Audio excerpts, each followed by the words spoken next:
In my last video, I talked about the top 5 things that I think are worthy of splurging on or spending your money on.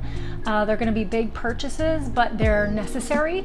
In this video, we are talking about, in my opinion, the top things that you should not waste your money on. Of course, when you're starting your fashion brand, it's all exciting. I have to have this, I have to do that. But there are, real things that will drain your money pretty fast. So let's get into it.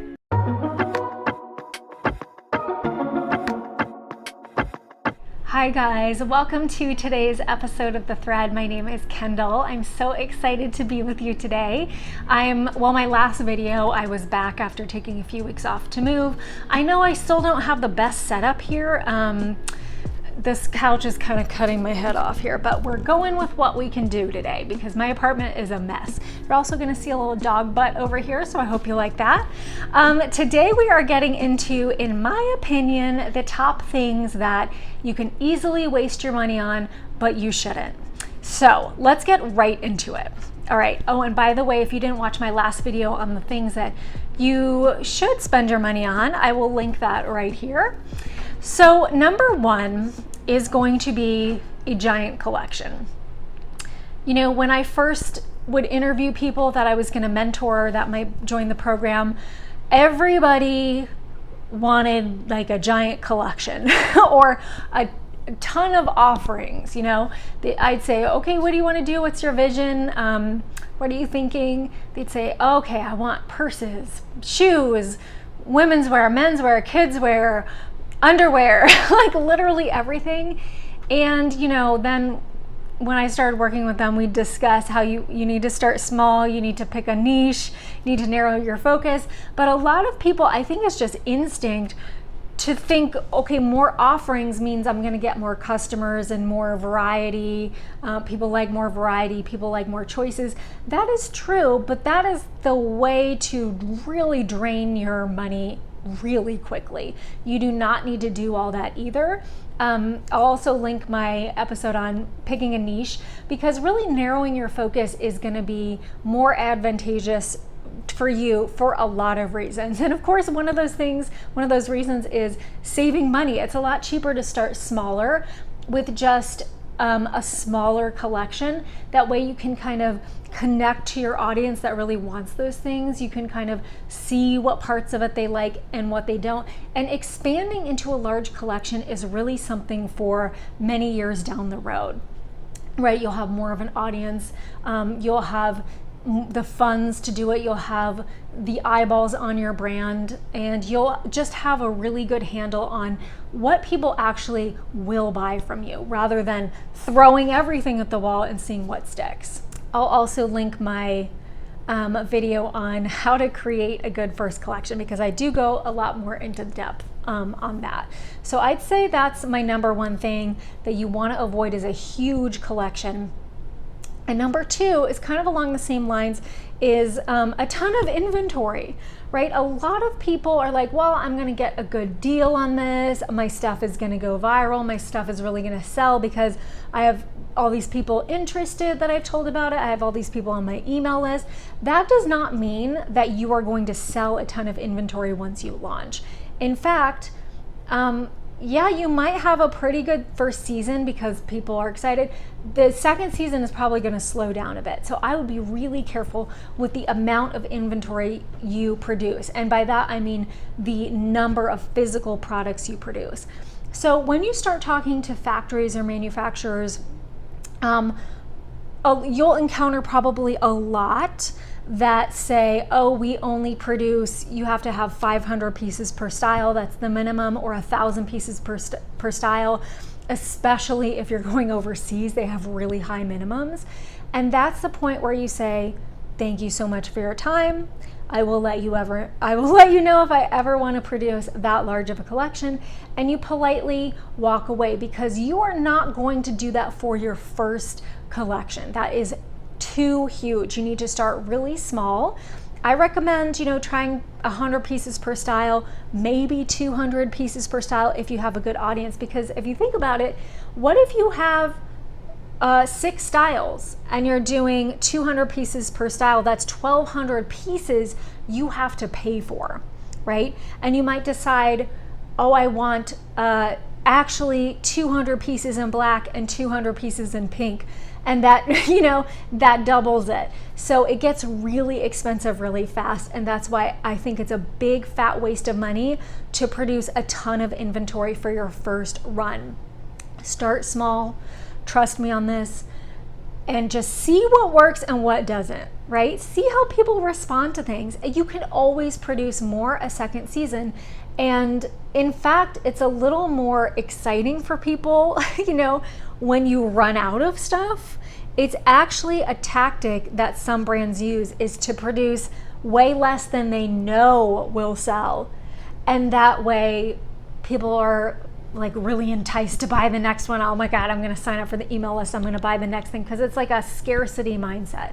I actually am friends with someone who works with a certain large outdoor brand that does collaborations with huge brands like Gucci and stuff. And he says, I'm like, what's your secret? You guys sell out in like 3 minutes. He's like, yeah, we only produce like 15 of a thing. Okay, so it is a tactic that people use. So don't be afraid to produce less and sell out. It's way better than producing way too much and being stuck with all this junk that you have to then put on sale. Okay, let's get to number 3. Number 3, I wouldn't recommend spending money on a PR firm. Now, I haven't seen that many people do this, but I have seen some people think, oh my God, I need to hire this firm to put my name out there so people know about me. Yes, if you're not going to put your name out there, and if you don't have time to reach out to press or do all this stuff, then I would definitely hire some help. But using a PR firm is insanely expensive, and it's something you don't really need yet. I think big established brands that, oh, you're going to get into Vogue, you're going to get into all this stuff. Yes, hire a firm for that, because it's going to be worth it. But if you're new, it's probably not going to be worth it, because they charge a lot, and the chances of getting you into a ton of publications to make it worth it are less. I knew a designer that would spend like thousands of dollars every month, and she told me they weren't really doing anything. So she was blowing all this money on something she pretty much could have done herself, or maybe hired someone just a few hours a week to reach out to press for her. So you can do this more on a budget, and you do not need to spend thousands of dollars up top on a PR firm. That's just my opinion. Okay, number 4 is a ton of ads, spending money on a ton of ads before you have really nailed down your message, your branding, your products, your customers. I go on Instagram, and most of the brands, the ads that I see are pretty good. A lot of them have hooked me before, but every once in a while I see that this is obviously someone paid a lot for this ad, because it's reaching me, and I'm like, I don't get it. I don't get what this product is, or why is this being marketed to me? Like, it just seems off, and it's like, oh, there's no comments, there's no engagement, there's, nothing's happening here. They spent a lot of money on an ad before they really established, number 1, how to do ads effectively. And number 2, you can tell maybe they don't really have a good handle on their customer, or they're not showcasing their product in a great light. Like, maybe they don't have a great picture of it or something. They don't really have a full handle on what their values are, right? You want to get all that locked down before you spend a bunch of money on ads. I know that it's tempting. You think, oh my God, okay, as long as I spend some money, I'm gonna get some customers. That is not always true. You need to really do a lot of work on establishing yourself, and also learning how to create good ads, or maybe even hiring someone just to do that part for you, or taking a course or something. And then that's the time when it's effective to spend a lot of money on ads and that type of outreach, but not before. Okay, number 5. Okay, so I talked about branding in my last one. And it's funny because I put that on my list of what you should spend your money on, but I want to go more in depth because I want to just clarify that a really expensive branding package is something that you do not need to do upfront.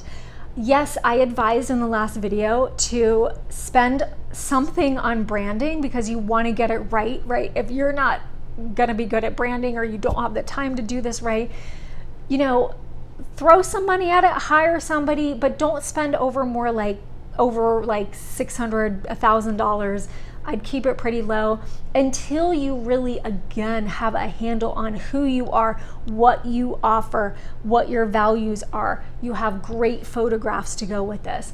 And the last video I compared it to kind of like being in middle school. I have a high schooler now, and when he was in middle school, I remember the identity crisis. Sometimes it continues for a lot of us, but you're kind of like, I think I have a good handle on who I am, but you really don't. You're so malleable when you first start out in a business, but you need to be, you need to have a clear vision on who you are and what you offer, but you need to be responsive to, feedback from customers, what actually sells, what doesn't, what you can improve, what you can get better at. And this is all, happening in the first 6 months or a year or 2 years. You're really solidifying who you are. You're really establishing your brand. And then that is a great time to maybe invest in some expensive branding. But up top, you want to keep it pretty minimal until you have a good handle on who you are. Because honestly, it's very possible, and I've seen people spend lots of money on branding and then they don't really last more than a season, probably because they spent too much money on branding. So that's one of those things that you don't want to go overboard on right away. That's something for a little bit later. Now, someone who is really good at branding can definitely help you when they're working with you, help you establish who you are. Like, that's a very real thing. But I'm just saying you don't want to blow a big chunk of your budget on that right away because you're kind of still in this like malleable phase, and that's okay. Okay, number 6. Okay, launching before you actually have a really good product. I've seen this all over the place. Oh my God, I have to launch. I have to get in there before someone takes my idea. Everyone's in such a hurry, and I'm not making fun of anyone because I was 1,000% that way. I was in such a hurry. I don't know why. I was like, I have to do this now. And then you end up launching and spending all this money to launch. It just go before you really have that great of a product. I think now, and I've talked about this in videos before, but I think if I were to start a business today, or if I was to start a business again, I would be so much more relaxed about it. I would take my time.